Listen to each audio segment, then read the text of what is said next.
সবাইকে স্বাগত জানাচ্ছি স্টাডিজ অব ত্রিপুরা পেজ এবং চ্যানেলের পক্ষ থেকে।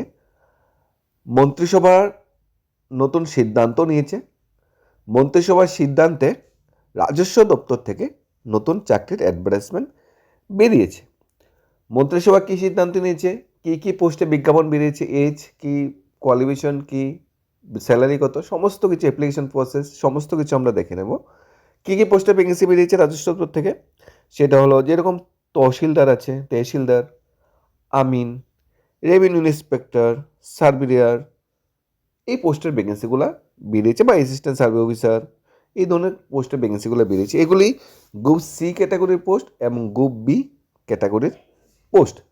এই পোস্টগুলোতে নিয়োগের জন্য অনেক দিন যাবৎ এই পোস্টগুলোতে শূন্যপদ খালি পড়েছিল, যার জন্য অফিসে কাজকর্ম ব্যাহত হচ্ছিল। তারপর তড়িঘড়ি করে মন্ত্রিসভার সিদ্ধান্ত নিল এই অফিসগুলা বা এই পদগুলোকে শূন্যপদে রাখা যাবে না, এগুলোতে খুব শীঘ্র নিয়োগ করতে হবে যাতে অফিসগুলো ঠিকঠাক চলতে পারে।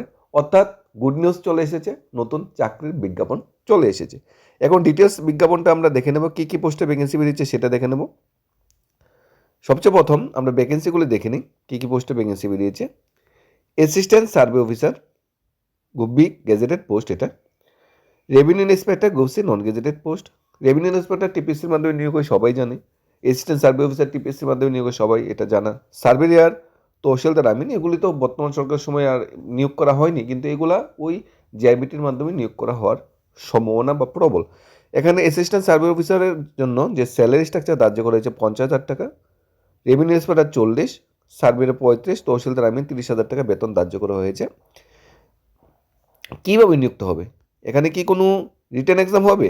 উত্তরটা হলো না, কোনো রিটেন এক্সাম হবে না। শুধুমাত্র বাইবার মাধ্যমে পুরো নিয়োগ প্রক্রিয়াটা কমপ্লিট করা হবে, শুধু বাইবা, কোনো রিটেন এক্সাম হবে না। স্বচ্ছতা কতটুকু মেনটেন হবে সেটা আমরা বলছি না, কিন্তু রিটেন এক্সাম কিন্তু হচ্ছে না, বাইবার মাধ্যমে নিযুক্ত হবে। এখন ভ্যাকেন্সিগুলো যে বেরিয়েছে, কোথায় থেকে বেরিয়েছে? ভ্যাকেন্সিগুলো বেরিয়েছে নর্থ ত্রিপুরা ডিস্ট্রিক্ট থেকে। আমরা যদি দেখি বা জানার চেষ্টা করি, ওয়েস্ট ত্রিপুরা ডিস্ট্রিক্টে এরকম ভ্যাকেন্সি বেরিয়েছিল 100খানা পোস্টের জন্য। তারপরে মানে আগরতলা যেটা, এরকম ধলাই ডিস্ট্রিক্ট থেকে একটা ভ্যাকেন্সি বেরিয়েছিল। এখানে ধলাই ডিস্ট্রিক্ট থেকে যে ভ্যাকেন্সি রয়েছে 12খানা পোস্টের জন্য। এরকম ভ্যাকেন্সি কিন্তু অনুরূপটি ডিস্ট্রিক্ট থেকে বেরিয়েছিল, সেখানেও 12খানা ভ্যাকেন্সি বেরিয়েছিল। অর্থাৎ আগরতলা ওয়েস্ট ত্রিপুরা থেকে 100, ধলাই থেকে 12 এবং অনুগুটি থেকে 12খানা ভ্যাকেন্সি আগে বেরিয়েছিল এরকম চাকরি বিজ্ঞাপন। এবার যেটা বেরিয়েছে, এটা বেরিয়েছে আমাদের নর্থ ত্রিপুরা ডিস্ট্রিক্টে। খুব শীঘ্রই সিপাহীজলা, গোমতী, সাউথ ত্রিপুরা এবং খোয়াই ডিস্ট্রিক্ট থেকে ভ্যাকেন্সি বেরোচ্ছে, খুব শীঘ্রই এর মধ্যেই বেরোবে। যারা ওয়েট করছিল এই ধরনের চাকরির জন্য তাদের জন্য খুব কিন্তু গুড নিউজ। এখানে এই চাকরিতে যদি অ্যাপ্লাই করতে চাই, বয়স কত হতে হবে? বয়স হতে হবে ন্যূনতম 60 বছর হলে অ্যাপ্লাই করা যাবে। 60-এর কম হলে কিন্তু অ্যাপ্লাই করা যাবে না। 60 লাগবে, 60 লাগবে। এমনি তো সরকারি চাকরিতে 18 থেকে 40 বছরের মধ্যে বয়স হলে অ্যাপ্লাই করা যায়, এসসি এসটির জন্য 5 ইয়ার সিলেকশন দেওয়া হয়। কিন্তু এই চাকরির ক্ষেত্রে 18 থেকে 40 বছর যারা আছে তারা অ্যাপ্লাই করতে পারবে না, তাদের জন্য চাকরির দরজা বন্ধ। শুধুমাত্র 60 বছর যারা হয়েছে তারাই অ্যাপ্লাই করতে পারবে। এবং যারা ওই পোস্টে অ্যাসিস্ট্যান্ট সার্ভে অফিসার পোস্টে যারা চাকরি করে 20, 25, 30 বছর চাকরি করেছে তারা আবার চাকরিতে জয়েন করবে। রেভিনিউ ইন্সপেক্টর, সার্ভেয়ার, তহসিলদার যারা 20, 25, 30 বছর ধরে চাকরি করেছে ওই পোস্টে তারাই এই চাকরিটা পাবে, বেকার এই চাকরিটা পাবে না। কারণ বেকারের এক্সপিরিয়েন্স নেই তুলনামূলক, তাই চাকরিটা তাদের দেওয়া হবে না। এখন কথা হলো, গত 8 বছরে কি তহসিল অফিসগুলো কি তহসিলদার নিয়োগ হয়েছে? হয়নি তো। তো তহসিল অফিসগুলোতে ভ্যাকেন্সি পড়ে আছে, খালি পোস্ট পড়ে আছে, তাহলে ওই অফিসগুলো চলবে কেমনে? তাই ওই অফিসগুলোতে অফিসার বা স্টাফের দরকার আছে, তহসিলদার, রেভিনিউ ইন্সপেক্টর সব কিছু পোস্টের দরকার আছে। তাই সরকারকে সিদ্ধান্ত নিল যারা চাকরি থেকে অবসরে চলে গিয়েছে তাদের ডেকে না চাকরিটা দেওয়া হোক, আপাতত অফিসগুলো চলুক, অফিসগুলো কর্মসংস্থান থেকে চলুক। কারণ বেকারদের চাকরিতে অনেকটা সময় লেগে যাবে, স্বচ্ছতা মেনটেন করতে হবে, পরীক্ষা দিতে হবে, অনেকগুলো টার্মস কন্ডিশন আছে। আবার বেকার চাকরি হতে পারবে কিন্তু এক্সপিরিয়েন্সও নেই। এক্সপিরিয়েন্সটা কোথা থেকে আসবে? একদম বেকার ছাত্র সে বাইপুন কি তহসিলদার কাজকে জানে? এক্সপিরিয়েন্সটা কোথা থেকে আসবে? তাই সরকার চিন্তা করেছে যারা অলরেডি রিটায়ারমেন্টে চলে গিয়েছে তাদের ডেকে এনে চাকরিটা দেওয়ার, তাহলে সরকারের অনেকটা লাভ হবে। বেতনে কিন্তু সরকার ভালো নির্ধারণ করেছে, 30, 35, 40, 50,000 টাকা বেতন নির্ধারণ করেছে, কোনো পরিমাণ লস হবে না। তবে একটাই টার্মস কন্ডিশন, রিটায়ারমেন্টে যারা চলে গিয়েছে তারা চাকরিটা পাবে। এখন যারা চাকরিটা পাবে তারা পেনশন পাবেনি, উত্তরটা হলো হ্যাঁ। রিটায়ারমেন্টে যারা চলে গিয়েছে তারা কিন্তু পেনশনও পাবে, পাশাপাশি প্রতি মাসে কিন্তু বেতনও পাবে। অন্যান্য সুযোগ সুবিধা যেগুলো পেয়েছিল সেগুলো তো আছেই। এখন এই পোস্টগুলোকে কি বেকার চাকরি হিসেবে ব্যবন্ধা চাকরি দেওয়া যেত? উত্তরটা হ্যাঁ, দেওয়া যেত। কারণ রেভিনিউ ইন্সপেক্টর আর অ্যাসিস্ট্যান্ট সার্ভে অফিসার টিপিসির মাধ্যমে নিয়োগ হয়। সব সব বরাবরই সবসময় নিয়োগ হয়ে যাচ্ছে। কিন্তু এইবার কেন সরকার যে টিপিসির মাধ্যমে নিয়োগটা করলো না বা জেআরবিটির মাধ্যমে সার্ভেয়ার আর তহসিলদার পোস্টে নিয়োগটা করলো না, সেটা বোধগম্য হচ্ছে না। হয়তো সেই পোস্টগুলোতে নিয়োগের জন্য যে এক্সপিরিয়েন্স বা কোয়ালিটি দরকার সেটা হয়তো সবার কাছে নেই, যেটা রিটায়ারমেন্ট বা চাকরি যারা এই চাকরিতে অবসর চলে গিয়েছে যাদের কাছে যেটা আছে। তহসিলদার 30,000 টাকা বেতন দেওয়া হবে। যদি বেকার চাকরি হচ্ছে বাইবন্ধে চাকরি দিত, ফিক্সড পেতে যদি চাকরি দিত, তহসিলদারের বেতন ম্যাক্সিমাম 20,000 থেকে 22,000 টাকা দেওয়ার প্রয়োজন পড়তো। Surveyor same. রেভিনিউ ইন্সপেক্টর এটা রেগুলার পোস্ট। বেকার চাকরিতে সে বাইবন্ধে চাকরি দিতে গেলে 40,000 টাকা না, এটা 50,000 টাকা মতো স্যালারি দিতে হতো। অ্যাসিস্ট্যান্ট সার্ভিস অফিসার তো এটা গেজেটেড পোস্ট, সেটা আর একটু বেশি বেতন হতো। যাই হোক, রিটায়ারমেন্টে যারা চলে গিয়েছে তার জন্য দারুণ একটা সুযোগ নিয়ে এসেছে সরকার। এখন যারা অ্যাপ্লাই করতে চায় তাদের কী করতে হবে?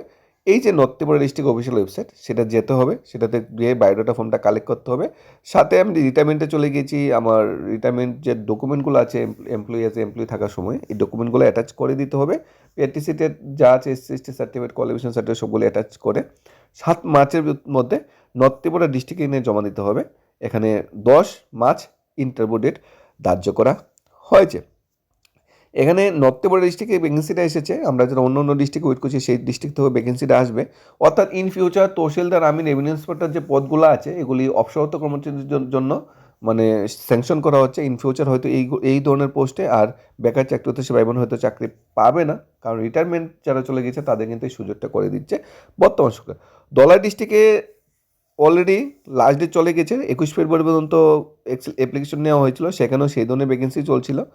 তাছাড়া আমাদের ঊনকোটি ডিস্ট্রিক্টে 18 ফেব্রুয়ারি ইন্টারভিউ গিয়েছে, এই মাসে 18 ফেব্রুয়ারি।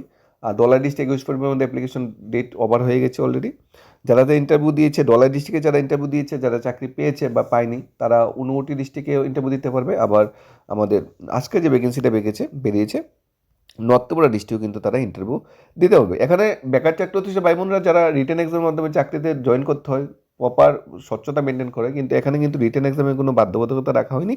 এবং বেকার চাকরি হচ্ছে ভাই বোন যে চাকরি যার সময় 4 বছর 5 বছর 6 বছর লেগে যাচ্ছে একটা চাকরি প্রসেস কমপ্লিট করতে। দেখা যায় জেআরবিটি 2020-এর প্রসেস 26 এখনও কমপ্লিট হয়নি, 430 রানার পোস্ট খালি পড়ে আছে। স্পেশালি যদি 2022-এর প্রসেস এখনও চলছে।